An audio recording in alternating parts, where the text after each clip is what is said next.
dovrebbe essere questa volta veramente l'ultimo passaggio che chiude una lunga serie perturbata che ha caratterizzato l'intero mese di novembre.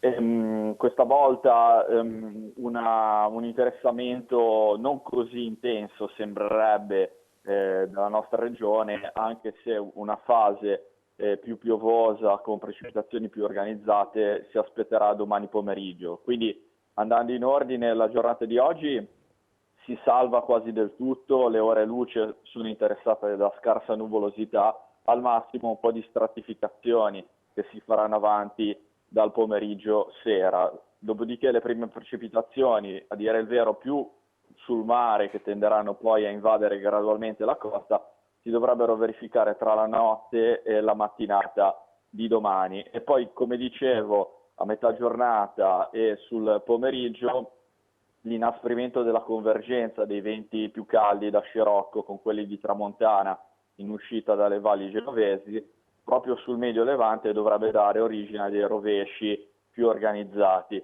Naturalmente, anche come se le premesse sono di un passaggio non così intenso, bisogna considerare le condizioni, lo sottolineiamo sempre, di fragilità del territorio interessato da ingenti quantitativi d'acqua, quindi tutti i bacini che sono in saturazione, e quindi un'attenzione che deve, a nostro avviso, rimanere sempre elevata per quanto riguarda il fenomeno delle frane e degli smottamenti.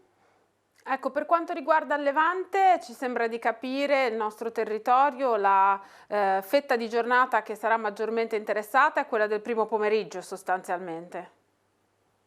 Esatto, con accumuli che potranno anche nuovamente superare i 50 mm sulle valli genovesi orientali, l'interno del Tigullio, poi il fronte man mano dalla serata tenderà a estendersi sullo Spezzino, dove si prevedono poi fenomeni in esaurimento nella notte sul lunedì. Quindi sono quelle 12 ore che interessano grosso modo il pomeriggio fino alla serata, al massimo la prima parte della notte.